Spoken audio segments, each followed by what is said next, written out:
usual question when someone asks you what sport you do. Oh yeah, I'm a figure skater. Oh, like ice skating? Like the stuff they do in the Winter Olympics? Yes I am, kind of. Wait, can you do a triple axel? Can someone who started skating later in life ever land an axel? Well, let's find out, because today I'm taking you guys all along my journey towards landing an axel. Hello friends of the internet, so exciting times today. I've been working on my axel on and off for many years now. Had to take some time off due to various injuries and also different goals with competition coming into season. I've been training it kind of on and off, so not super consistently. So this past off season was probably the very first time that I had the time, and also I was healthy enough to be able to train the axle pretty consistently on a weekly basis. Oh, and how rude of me. If you're new here, hi, hello, welcome. My name is Kathy, and I'm a 25-year-old competitive figure skater and ex-competitive volleyball player living and training in New York City. And I also exist on Instagram if that interests you, where I also post a lot more skating, athlete life, and other fun little tidbits. The axle jump can sometimes feel like a elusive dream to skaters of all levels. Some athletes these days are insane, are chasing the quadruple, some the triple, others the double, and for me, myself, and I, the single. And the reason why the triple axle, or the axle in general, is such a huge deal is because it is a huge jump in difficulty from the second most difficult jump in skating, which is the lutz. And the triple axle is kind of a misleading name for that jump, because an axle, unlike all the other jumps in figure skating, takes off forwards instead of backwards, which means a triple axle actually is 3.5 rotations instead of 3 rotations. A double is 2.5 rotations, a single is 1.5 rotations. You guys have no idea how just adding a half a revolution in skating onto ice just makes everything so much more difficult. That's why for many skaters, especially those who start later on in life like me, landing an axle is such a huge deal and a huge milestone, because it's a direct gateway to hopefully potentially landing some doubles one day. And before I jump in to show my detailed overview of what my training looks like with my coaches, I do want to preface this video by saying that everyone's timeline to landing an axle is different. Just because you see it online, on YouTube, or on Instagram, or on TikTok, or whatever, of someone starting skating and landing it in 1 year, 2 years, 5 years, 10 years, whatever it may be, none of that matters, because your own progress is defined by so many different moving variables in your life that it would just be impossible to kind of pigeonhole yourself into a specific timeline. Ultimately, getting an axle is a factor of many things that we sometimes don't see, don't think about, or don't talk about. One is having adequate time to even train in skating on top of another career, another profession, or another job. Contrary to popular belief, many competitive athletes also do work a full-time job,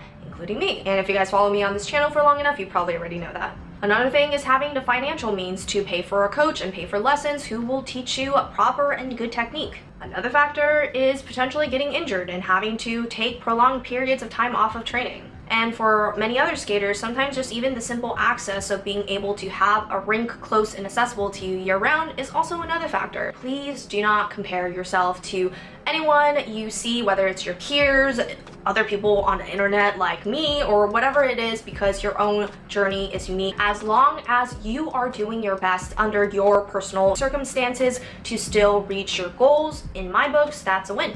So with that said, let's go see me attempt some axles and see if I land them. I may or may not just eat a lot of shit, but we shall see. But honestly, I should be eating shit more. I have a giant fear of falling, so maybe let's pray that I actually eat shit. But eat shit properly in a way that I won't injure myself. So first, I'm going to be training on a regular harness, which is essentially a device that allows your coach to pull you up to give you a bit more air time.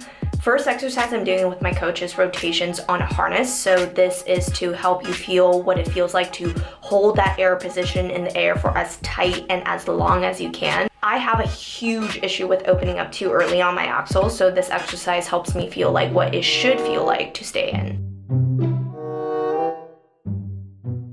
This is actually probably my best attempt to date. I don't think I ever been so straight and also was able to land on my outside edge into a backspin. Here my coach is explaining how tight your legs have to be together. You have to literally feel like your inner thighs are squeezing and your ankles are touching. Why? Because freaking physics. The tighter you are together, the faster you rotate. The moment your limbs come flailing apart, the jump is donezo's. The next exercise is double axles on a harness from a standstill. You may be like, girl, why the fuck are you doing a double axle when you can't even do a single? Well, it's my coach's radical idea that doing a double actually helps me mentally stay in rotation longer. You see, the thing is, 50% of skating is technical and 50% is mental. I open up too early because I'm anticipating the landing already, but when I do the double Axel, I'm mentally prepared to stay in longer, so it's surprisingly been helping me. I'm actually shocked that these are going okay today, if you guys can't tell. I feel like it's the first time it's been this okay. Now I'm going to try to feel the same thing, but just do a single Axel. I still have a tendency to open up too early, but we're working on it.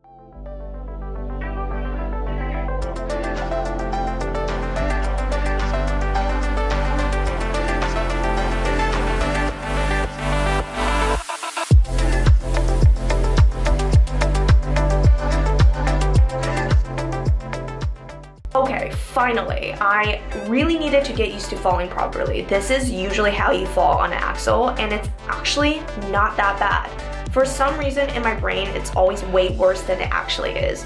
I grew up playing volleyball, and as a libero, I hit the floor and roll around all the time, but I'm not scared of that, and somehow I am scared of this. Sometimes your brain makes zero sense. These look a lot worse because my coach is also helping me less here, so more of the jump is actually coming from my own jumping height.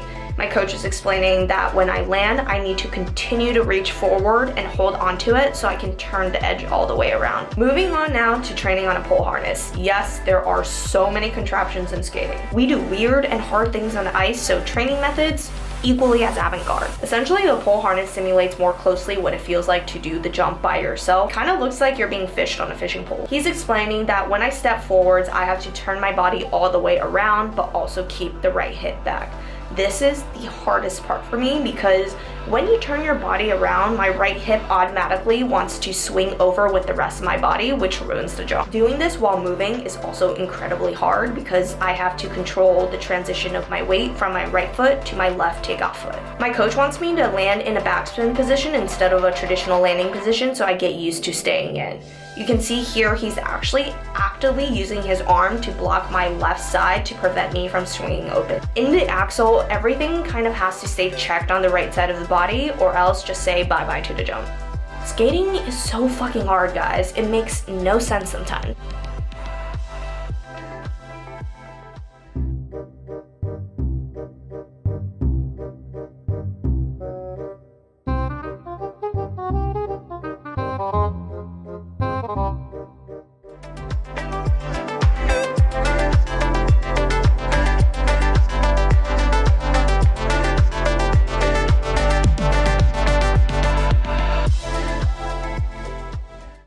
Time to say fuck you to fear because harness goes bye-bye. Except the fear comes crawling back faster than an unwanted ex. My biggest issue when I attempt the Axel without a harness is I forget to jump. I forget all existence of my leg muscles that I work so hard for in Pilates, crying and sweating every week. And if I don't jump, there is no time to rotate. There is no jump. So my coach is literally having me practice the entry and then just jumping as high as possible on 2 feet.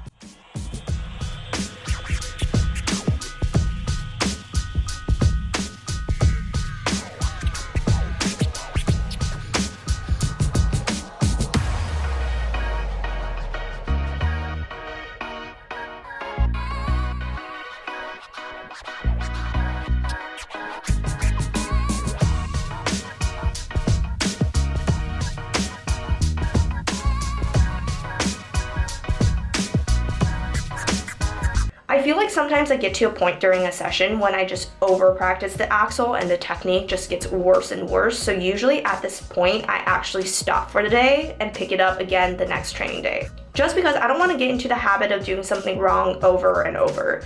As you can see, the Axel continues to be a struggle bus, but I really just need to commit to the jump higher, and try to land on my right foot, even if that means sitting down on my bum and eating shit. Long ways to go, but we are chugging along. So hope you guys all enjoyed seeing kind of like the detail behind the scenes of how I've been working towards my axle and training towards landing my axle. As much as I kind of want to wait and make this like huge transformation video of how I went from zero and not being able to skate to being able to land an axle, which hopefully one day I will actually land an axle without any sort of external or extraneous assistance or harness assistance, I thought it would still be nice to kind of make more of an interim or a progress video and really just showcasing the journey instead of focusing on kind of the big reveal or the final result. Like I said before, please don't compare yourself to others. I've been skating for 5 years now, 3 or 4 of those years competitively, and I am still working towards landing my axle without harness assistance. It may take you less time to get there or more time to get there, and that's okay. That is as long as you are working your hardest still under your circumstances to achieve your personal goals. All right, that's all for today, and hopefully next time I can come back to share with you guys a new skating milestone of actually landing an axle without harness assistance. Sorry to disappoint today, but that's kind of the reality of how things be. I'll continue to work hard and start gearing up for the upcoming season, so more exciting updates and new videos to come every Saturday on the channel at 9:30 ET. Please like, comment, and subscribe so you don't miss any of those fun and upcoming updates as competition season is right around the corner. And I promise it will only take you 1 second, and I would love you 3,000. All right, till next time, bye guys. Boy, your honey sickly sweet keeps me coming, God.